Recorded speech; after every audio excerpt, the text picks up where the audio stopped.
Nice, relaxing bell sounds. Yep, that's a good way to start this episode. We ain't been here in a while, so.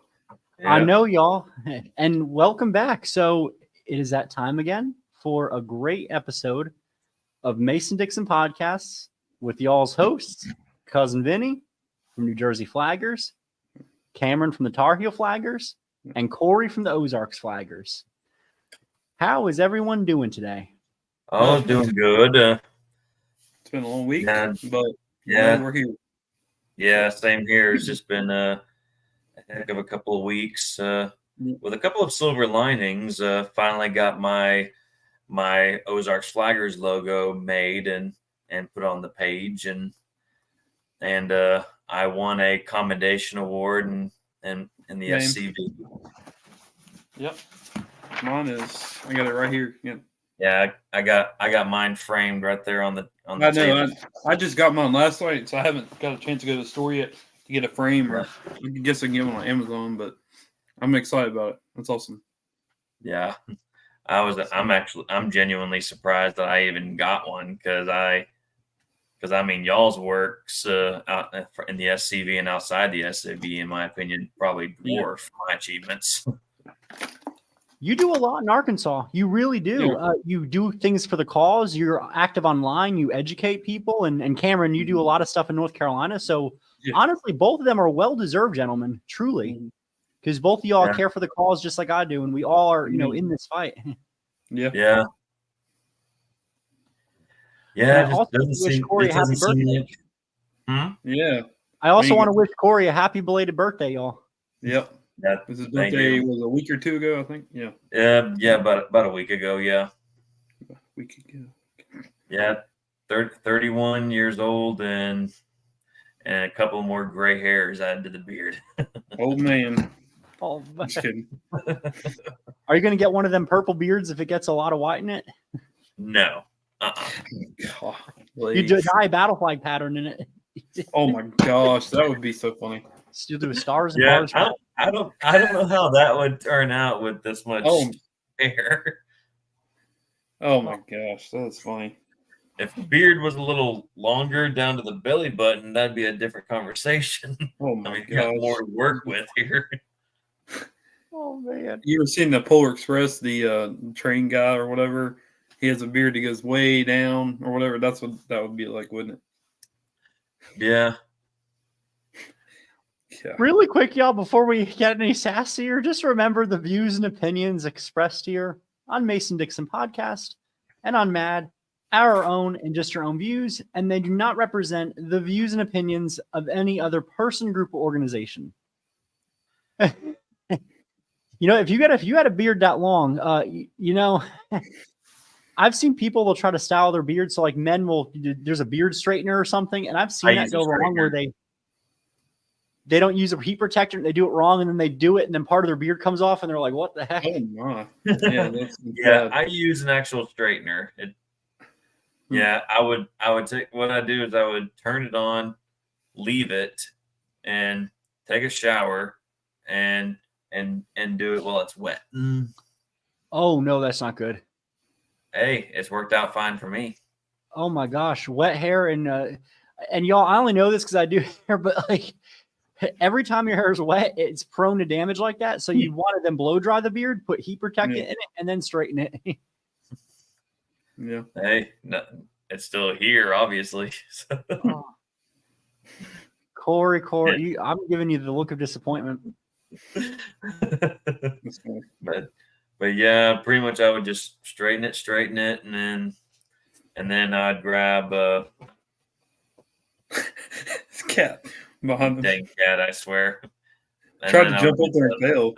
The beard oil and the beard balm, and I'd do its thing, and then grab the beard brush and. Yeah, you got my beard. You got like my beard goal right there. My beard will never grow like that. It just bushes out. Yeah. I probably had this beard going on 2.5 years now. Because I started growing the beard around the time of the Forrest funeral. Oh, I really? remember that. Yeah, I do. It was night and day, and then months go by, and then I saw you again online, and I go, "Holy cow, that's one amazing beard." Yeah. Oh yeah. When I had that one cold a year ago, part of my beard came right off. I was like washing it, and I'm like, "What the heck is?" My hair was falling out. Part of my beard came out, and I go, "Oh dang it!" And I just shaved the whole thing. Yeah, that happened to me one time when I was trying to trim my sideburns, and I went too high, and I was like, "Dadgummit!" And I was like, "Whatever, give me a baldy." Yeah. Oh yeah. All right. I figured I would share this link, y'all, so we can get the ball rolling on some of our updates. Yeah. Now, we actually had a really good laugh because I had accidentally misspelled. I fixed it all, but I misspelled Grenada, and I called it Grenda. Yeah, that was entertaining right before the show started. That sounds like it could be something like Brenda, and Grenda. It sounds God. like a drink. So this is a link right there. This was something that really just, I've known people on different platforms were like, what the heck had happened? Like, this is crazy. Grenada had a Confederate monument, not hurting no one out there. And it was tarped up about a year ago. And finally, out of the blue, without any process, they just randomly removed it. Where was everybody in this? It was just, and this is in Mississippi, y'all. And I remember on X, Jefferson Davis, the account, a really good, commentator who does history posts, brought up a really good that if this can happen in Mississippi, this can happen anywhere to any memorial, and it has happened before. So, Mississippi, we would never imagine would lose monuments or memorials. 5 years ago, it was always thought to be one of the strongest Deep South states. They still had an amazing flag. But what has happened? Where has the momentum been? Have people just given up? Where is the Southern pride? That's what they need desperately. And, it seems like other parts of Dixie, Mississippi to a point has gotten a little too complacent with just kind of accepting, okay, let's take a little bit more. Let's take a little bit more. And case in point is there was people in Mississippi who are, saying, okay, what's the big deal with the flag now? And my response is that's the communist flag. Fly the real flag of Mississippi. And Mississippi still has an amazing group, the Delta Flaggers, which I wanted just to encourage. They've got to get out there. They've got to still, they got a lot of stuff done. So that is really where we got to put our focus on is these offsite groups that, can be more active, can get involved and do things maybe outside the scope of their original, genealogy group, that they're able to do more activism. And that is really where I think, me personally, the future is going to be. I guess we'll do a round robin. So go to Corey first, then Cameron. What do you think, Corey? Yeah, honestly, I think what's going on down in Mississippi is it's kind of like what happened here in Arkansas back in 2015 when the first attacks happened. We had flag rallies in Conway, Bentonville, Jonesboro, Russellville, and Little Rock, and we had this momentum, and then it just it fizzles. I don't know if it's people are being tired or is life getting in the way or kind of like what's happening in some areas where we gain these victories, but we go back to camp for so to speak. We're not at the picket lines watching. You win some, you lose some in that situation, I guess. Yes. And that's the bad thing. One thing we should look at, and I don't know if you can pull it up, look at the statistics of people moving to Mississippi and see if there's like a correlation with that. Maybe there's Hollywood or something is like trying to go after that state specifically because they had the battle flag as their, state flag. So maybe they're targeting that state for people to move to, kind of like they did Georgia. Because, Georgia, they have a lot of Hollywood actors that live there or have a second house, and they can even go studios there. Yeah, and they can go there and vote and mess with those elections, even though they don't have no history there, prior to that move in there, and I really Yeah, don't they like have it. no skin in the game. Mm-hmm. And here's another, and that it's funny that you say that about celebrities. Faith Hill attacked that are the very symbols of Mississippi, even though she calls herself a Southern Belle. Turncoat. That's the one word. Scallywag, yeah. Turncoat. Yep. She and her husband Tim McGraw scallywags. They It's are called this right here. You see this? Money. money. Yep. They That's will what it is. sell their soul for $1. $1, they will just sell their soul. They will turn their back on their heritage. And then you look at, the Dixie. No, it was the Dixie Chicks. Yeah, it was the Dixie Chicks, and now they're just the Chicks. Just the Chicks. Yeah, that sounds even worse. Or looks like Lady Annabelle is Lady A now. Yeah, and they went to court against another lady, an African American lady, no less, over copyright of the name because she herself was going by Lady A. Oh wow, yeah. It shows her pettiness, and it's really unique. So I found your answer, Cameron. I'm looking at a graph now, and it says how many people live in Mississippi. It says Mississippi's population shrank 1% from the 3 million people who lived there in 2010. For comparison, the population in the U.S. grew 7.7% during that period.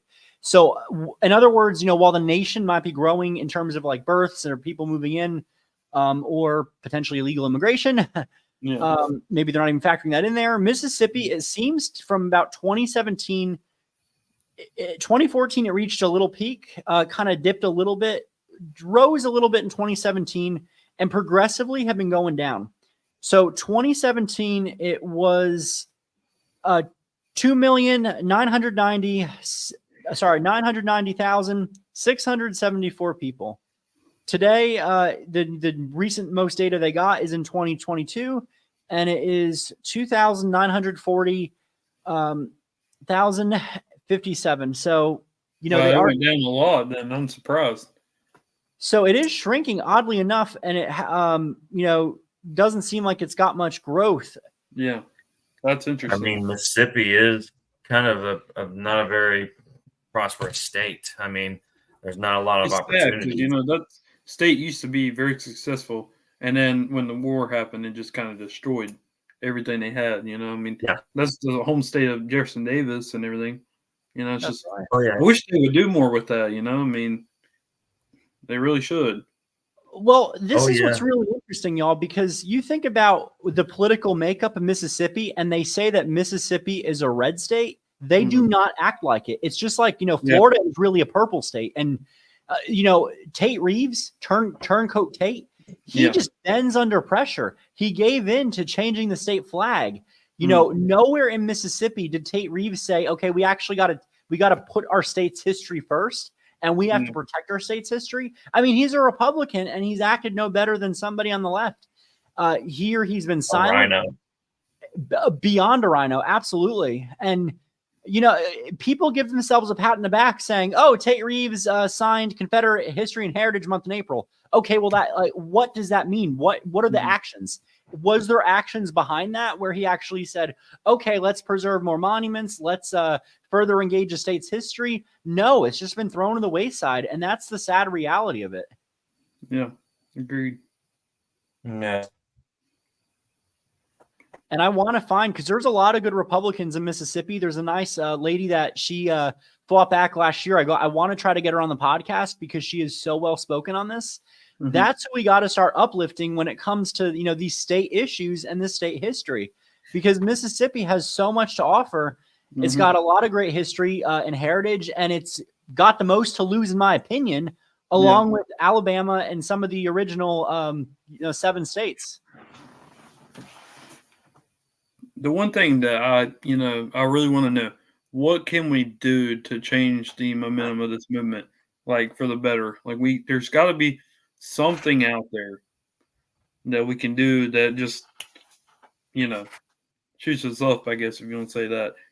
Uplifts us. And I guess a big part of it is, fundraising, number one. Number two is, knowing how to network. We've got to get the young folk involved, because I've noticed I'll go out there at my battle flag and I have people that are, in their first year of college, and, they're like, 19, 20, 21, and they're always saying, oh my gosh, I love your flags. Oh, here, do you want one? And we have a great conversation. And they do want to get active in this. And this is a population who we actually have to start working with because, let's face it, our generation, those who are, 25 and up, is almost a lost cause in some ways, but some of them are waking up little by little. Yeah. Well, and I mean, I got involved in the movement when I graduated high school and COVID was happening and they started going after our monuments and such. That's what really got me involved, was seeing all the, them destroying our culture and everything. I wanted to change it. I wanted to stop that from happening. It really, for me, started when they moved Fame, or attempted to, and then they eventually moved it. I seen it, firsthand, like them doing it in my own county, my own seat, where I live at every day. And so that's where it'll really affect you at, is when they do it in your own turf, I guess you want to call it. When they do it in your own backyard. Yeah, it's crazy. I mean, I didn't really, when all that happened, I didn't know much about Southern history, like I do now. I've really studied, and it's kind of crazy because when I graduated high school, I didn't know anything, like I do now, per se. And school never really taught me anything. I kind of learned on my own. And that's what you kind of have to do, and a lot of these people need to realize that. Yeah, and that's pretty much what I've been doing too. I started getting really involved around. The seeds were really planted when I was graduating college back in 2016. Yeah, and it really gallivanted me when I joined the Sons of Confederate Veterans and got into the reenactment gigs. Along the way too, and when they removed the monument down in Little Rock, and also getting rid of non-Confederate symbolism here in Arkansas, like they got rid of in Fayetteville, Arkansas, Archibald Yale Boulevard, which was named after the second governor, and then they renamed it after a runaway slave. And parts of Arkansas is just going from purple to blue and quick, fast, and in a hurry, mostly in the urban areas like Little Rock and Northwest Arkansas cities such as Fayetteville and Bentonville. Yeah. And what really got me was the vandalism and later removal of James Berry's monument all them years ago. I mean, they went so far as stealing a cannonball from the monument, breaking the gun off the monument. Wow. Yeah. And when I visited the old spot where it was, and it's just nothing but pride flags around the square, dude. That's sad. Yeah. This has been the biggest issue that has been occurring. And, you always see that when this iconoclasm starts, it starts by indoctrinating the youth, and then they start with this whole narrative. And my favorite is, they always have the federal flag. So, right, kind of going back to like Lincoln and imperialism and all that. So they have the federal flag, and then they have the pride flag, and you have conservatives getting all mad. I said, well, both of them essentially stand for the same thing. And that's every time I say that, like, wow, Vinny, that's radical. No, it really ain't, because that's the problem is, everybody's gotten a little too complacent, myself included, with just kind of saying, okay, let him have, versus actually calling it out and saying, this is ridiculous. This is wrong. Why can't we have our flags? Our flags that matter, instead of pride, which apparently y'all want to really laugh at this. There are areas of Pennsylvania that are as red can be, and you still have these little blue towns that are just, out of control, and they will have pride from May all the way to August. What the hell? Like, I remember when, I think it was back when I was in high school, where pride was barely even a thing, and if it was one day and that was it. Then it became like a week, and now it's an entire month, and now it's multiple months on the calendar. I mean, it's ridiculous. It is. It's gotten really out of hand. And what's so ridiculous about it all is that, for example, they're shoving it down our throats and it's in our faces now. I mean, everywhere. It's in kids' TV shows. It's and part of it is our own complacency. I mean, and they definitely took advantage of the conservative Southern mindset because I mean the conservative Southern mindset has always been, we do, live and let live, as long as it's not in our own yard, that's your patch over there. Do whatever you want as long as it ain't infringing on me and mine. And now it's infringing on me and mine. I mean, they're indoctrinating our little kids and into this gender ideology, and now we have activists, and now we have activists masquerading as teachers and counselors. Yes. And they're not informed, and they're going behind the parents' back about our kids. I mean, the stuff that they do in these schools. Yes. And it's self-justifying the reason of homeschooling your kid. Agreed. I'm a very big proponent on homeschooling. Knowing what I know now and seeing what I've seen in Jersey, you could not pay me $1 million if I had children to send them to public school. When the time comes and I become a father, they are going to be homeschooled. I'm going to find like a Christian classical homeschooling pod so you can still be social and do all that.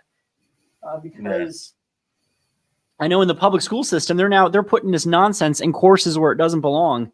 History class, by the way, has been rewritten. So the textbook that used to be used is no longer. They now use Pearson. And the blatant lies that this textbook tells and how it jumps around, number one, is not only confusing, but also it now makes history essentially gender studies, where they're now covering in greater detail than people should know about LGBTQ stuff that is like borderline inappropriate. They go on and they talk about, they're very biased with saying, this was wrong, what happened, this and that. And I'm like, what the heck is wrong about it? It's history, and they try to put these presentism on everything. And that's a huge part of the issue that I have with public school system and their curriculum. And that was all part of Common Core. I know a while ago that, people had an issue with Common Core and all that. They got away from teaching the state history and the important history, where now most people don't even know the history of their own state. Like, you're lucky if they know a local history site. And I know that if you're lucky, you'll have a good college professor who will say, one of your big assignments, make a PowerPoint, go on a local museum, go tour a local history site. What did you learn? What it is about? That is just so important because it gives people the opportunity to learn and talk about a memorial and just engage in the local history. Yeah, sadly. Yeah, that's why, for example, I'm writing my thesis on you probably heard me talk about this, Vinny, is the family or the dynasty here in Arkansas. How the first political schism practically shaped the politics and the power and the power paradigm here in Arkansas. Because most people don't even know that there was this quite literally a family that was within the Democratic Party, within the political apparatus. Yeah, governors 1 and 6 were brothers, and a couple of senators were their cousins, and son-in-laws, father-in-laws. And ironically, what killed the family or the dynasty's power in Arkansas was one of their own cousins ran as an independent Democrat, beat his cousin, and then the war broke out just as he was sworn in. Wow. Yeah. That's great. I look forward to reading that when you write that up. I'm writing it right as we speak, actually. That's going to be you can do a presentation on that, which I'd be really excited to hear. Yeah. Oh yeah. I'm looking to make a family tree, so to speak, of how they're connected and what their positions were, such as the territorial judge of Arkansas. who my county is named after. His brother was vice president under Martin Van Buren. Really? Oh wow. Yeah. So I figured I'd just show this real quick so y'all can see this memorial and how beautiful it was. I like how they did the reliefs on this memorial at the base with the battle flag. Look at that soldier. He's very young. It's a little bit different compared to the other ones. He's got more, gentle features. You can see that he was a young man that went off to war facing south toward home. There's a battle flag on the other side of the monument. And this happened on 9/11. So you'd think on 9/11 that they'd have a little respect just to not do anything that's promoting iconoclasm. Mm-hmm. By them doing this, they are no better than those radical groups in the Middle East that conducted their actions on 9/11. Because if you look at those Middle Eastern countries, following 9/11, they did the same thing with their revolutions. They destroyed art. They destroyed everything that had meaning. Anything that was godlike, that happened overseas. So it was very telling how they just did that on that day. And the monument was, again, sitting on Main Street, and they just randomly did this. They brought a crane in. Several years ago, they put tarps on it. Back in 2020, they voted to relocate the statue, and they decided to do this after the overdose. And I'm correcting this article because the article tells something false. The overdose of Mr. Floyd. So again, if they voted to relocate this in 2020, why was it not done in 2020? And then they waited almost 4 years roughly to decide to do this. This is what I just think is absolutely just asinine about this whole thing. Mm-hmm. And they don't even have plans to relocate it. It's pretty much just sitting in a waste area from what I saw in the recent photos of it. Nothing has gotten done. Where is everybody that would be speaking out against this is what I want to know. Yeah, I want to know, what about that group that from Facebook that wants to restore their state's flag? Where are they on this issue? I know. Did y'all notice how I think some pastor was running that? And I remember he had one episode, and then after the vote, he just went dead quiet. There was no fight whatsoever for the flag of Mississippi. And, I think what people realize is it is going to get worse before it gets better, but we cannot give up. It's one of those things you've got to keep fighting. And the fight to remove our heritage did not begin in 2015 or anything. It began in the late 80s, early 90s, and we are just seeing the ramifications of that. So that is almost about 30 years, roughly 25, 30 years in the making. We are going to be in this for the long haul. Yeah. And the big question is, are we going to live long enough for further restorations? And I'm just grateful that the Barry Monument is in a spot that he has his own park, and we have spike fences, so there ain't no way anyone's going to hop over. Mm-hmm. And we have cameras. Yeah, that's good. Oh yeah. So if anyone says they're going to do something to it, well, smile. We got you. Yeah. And what I really love about the current location is he's facing where he's laid to rest at this there's a cemetery right next to it where he's at. He's facing where he's laid to rest in that very cemetery. That's cool. Yeah. Oh yeah.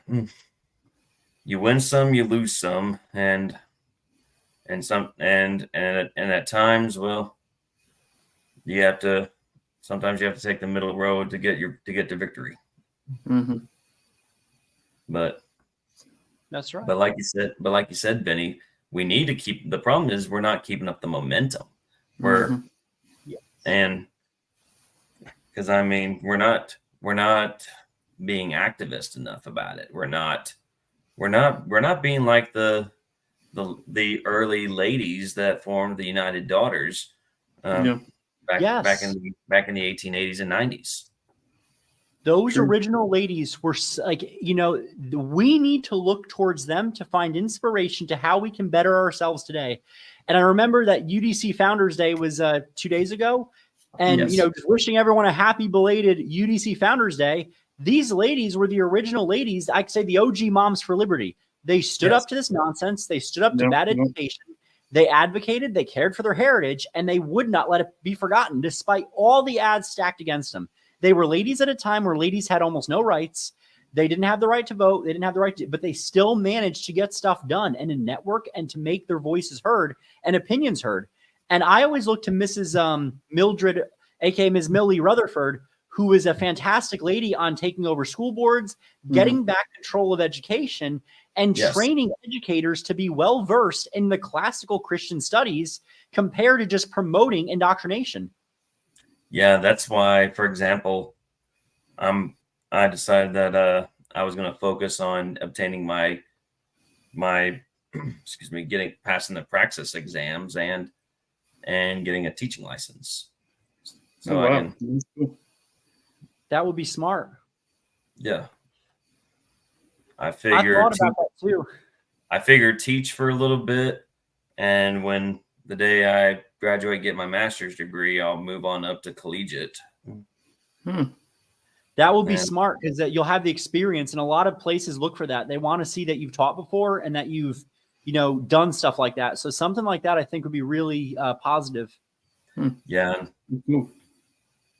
And I also go out of my way to look around on my free weekends. I go look around in cemeteries that I have not yet looked at, or I go look for spots.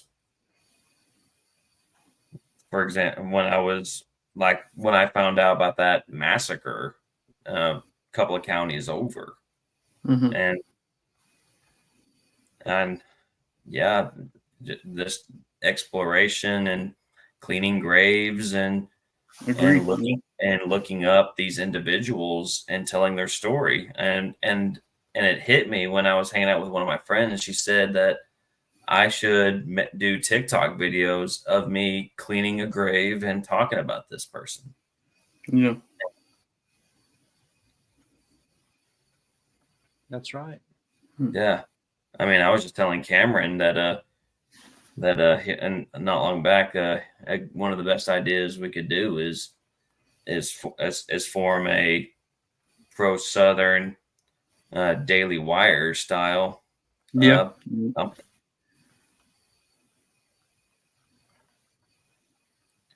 Because I mean, for example, we're finally getting woke out of our coffee by buying Confederate coffee. That's right. Yeah, I'm expecting another. What's that? That's the only brand I bought from. I have not bought from any of those other brands that were bad. Like, I think one of them was I forgot the brand of coffee exactly, but it was really woke, and it was secretly pretending to be conservative, and it wasn't. And and all that. Was it Maxwell? Was it Maxwell? No, it was Warrior. Was it Warrior? I think. It was something Warrior, and they were promoting themselves as being really pro 2A and super conservative. Is that the one that's owned by veterans? Yeah. What? It might have been that one. What is that called? Not Wounded Warrior, but no, not Wounded Warrior. It was another one where the name suggested they were really patriotic, but then when they did the digging, Black Rifle or Black Rifle. I think it might have been. No, was it? Yeah, it probably is. That makes sense. Yeah. Yeah. But I want to segue, gentlemen, really quick so we don't get too off track about I like the idea about momentum, because this is something that I wanted to bring up because Arlington, right? This is kind of like a little Arlington update. And again, this is not to shame anybody. This is to simply state the facts. The bottom line now with Arlington is, again, misinformation spreads like wildfire. The SCV, which was an allied party, right? We had two parties primarily that were defending Arlington. So I'm going to backtrack and just say this. Back when we started Defend Arlington was the only organization that was the most integrated with every aspect of Arlington, from the Jewish heritage to history, to art history, to Confederate history, to Jewish American history, everything that you could imagine. Veterans history. We got all these groups of people together in a short amount of time. We mobilized and we got active. We were on top of all of this in 2022. It was in about November. And we started this group. And the whole attitude back then was they're never going to touch Arlington. They wouldn't dare. Oh, there's environmental protections in place. Well, y'all, look at how those turned out. They did their evaluation and they found out, oh, this monument can come down. And we saw how little by little their momentum was nothing's going to happen. Don't worry about it. And we've lost it. So Defend Arlington, I want to make this perfectly clear because we had a deal at Defend Arlington with blatant disrespect, not going to name any names, but people were saying stuff like, oh, Defend Arlington, they have been stealing money or their money was wrongly spent, this and that. All the funds for Defend Arlington have went to litigation, went to our amazing lawyer who has been handling the case. So I can't make this any clear that with Arlington, our allies in this case, SCV, and other parties as well, they might have competing priorities that are different. I can't speak on the behalf of any other organization, but it just seems like there's competing priorities. I want to make it known that Defend Arlington is laser focused at restoring the Arlington Monument. We are not going to stop until that monument is back up. Defend Arlington's entire point, put the monument back. There is no place on earth that this monument can go. It only belongs in Arlington. It is a tombstone. It is the grave of Moses Ezekiel.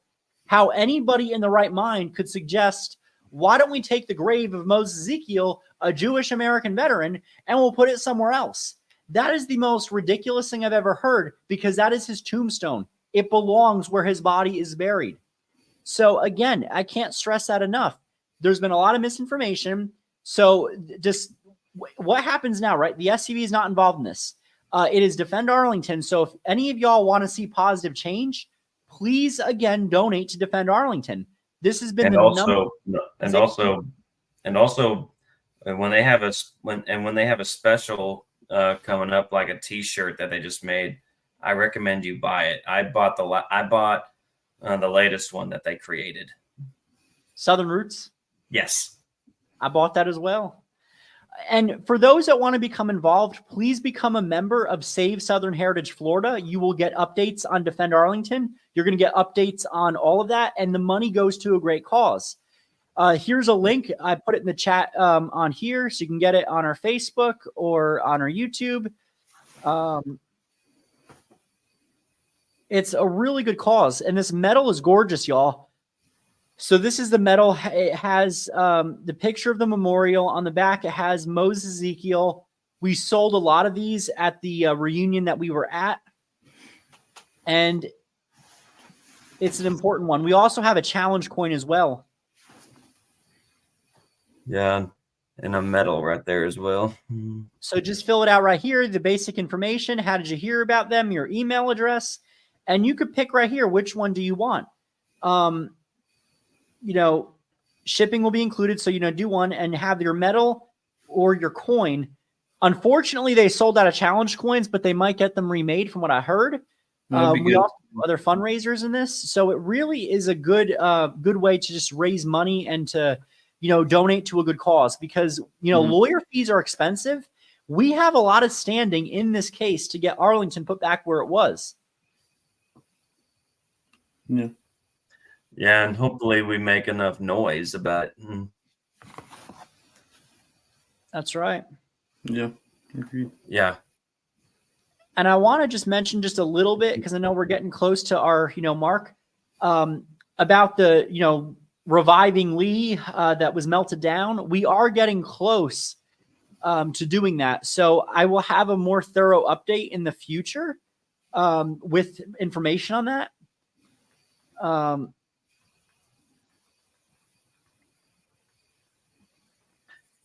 So that will be close. How close are we to that? I don't have the exact numbers yet, but I'm going to hopefully get the report within a day or two. We gained quite a bit, so we made a decent amount of progress on that, which I thought was impressive. Oh, excellent! Yeah, I can't wait for. Yeah, I cannot wait for a recreation of that monument.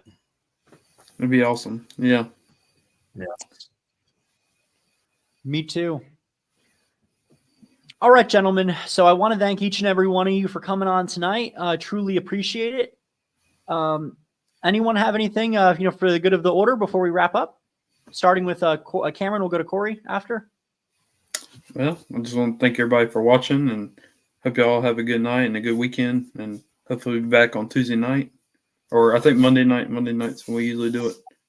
So we'll see what else is in the news, what else happens over the weekend and everything. Hopefully have some good news. We'll see. Absolutely. Yeah. So, yep. Well, and from me, I hope y'all have a safe and wonderful weekend, and stay Southern, stay unreconstructed, and for the love of God, keep your ears to the ground on what's going on, because down here in my neck of the woods, we were supposed to go to court over a monument that was removed in Little Rock, and now that's being pushed back. Yeah. And we have yet to hear about a new court date for the hearing. And I hope to God that we win this one, because I mean, the whole law that we're trying to anchor it to is a Monuments Act that we passed around that time it was being removed. Sadly, those don't even matter anymore because North Carolina dealt with that. We have the Monument Protection Law, and they just completely bypassed that all the way around, and that's why most of our monuments got moved, which is really sad. So hopefully nothing like that happens with y'all, though. Yeah, I hope so too, because I need to look into the bill itself to see how much teeth it really has. It's called loopholes, and that's what they use. They have those good attorneys or whatever that can read through the loopholes and figure out how to get around it. And that's really bad. We need to counter that, Yeah, thankfully the lawyer we have is really excellent, a real bulldog. I got something we need to do. We need a Monuments Across Dixie legislative branch or something like where we can have people report about what's going on there legislatively in each of the states and things like that. And yeah, if there's new laws that are coming or such, I think that would be a good idea. Maybe we'll do that in the future. I like that idea. Yeah, I like that idea as well. So we can talk about it another day, but that's something to think about for sure. Absolutely. And I give my quick 2 cents. Key for any of y'all that are in the Northeast and who've been following up about the country club in Bedminster or what's been going on there. In Bedminster, that's an area where it's so interesting. They have a Republican mayor, a Republican town council, but they all act like they're very left-wing. They like censorship. They like to shut down free speech. We used to have some of our best flaggers rallies at that site. We'd have flaggers rallies across the state of Jersey. And we would join other groups and have a good time, share our heritage and, share some history. And we would never back down. Well, one of the council members I know lives nearby is an ultimate Karen. I remember, I think it was him. He went off on me, if I'm thinking of the right guy, for having my flag. And, he had socks that were up to his knees in the middle of darn July. So that just gives you an idea of, he's that kind of person where he's like, he's like, oh no, that we can't have this. Very golf club like. And what happened was that council went against the Constitution and they shut down public park. So you could park on a public road. There usually are no regulations like that at all. He said that there's going to be no parking on a public space, on a public road, on the side, period. And what he's doing is making it so people can't flag at that location. So people are now forced to park in other places that might be an inconvenience, like the stores or everything like that. So this ordinance was so ridiculous. And one of the people in that town, his biggest argument as to why we shouldn't have people there was because if somebody's parked on the side of the road and they open their door, they could hit somebody on a bicycle. Now, anybody that's riding a bicycle, unless you have to be self-aware that, okay, there's a car there. Maybe I shouldn't ride this close to the car. I just don't get it, y'all. And the local Bedminster News is so ridiculous where they are still harping on this issue. So I will have more of an update in the future episodes, y'all. That's all I have for tonight. Cool. And with that said, y'all, thank you for coming on. Y'all stay Southern and Deo Vindice, y'all. Delve in detail, y'all, and stay unreconstructed. Amen.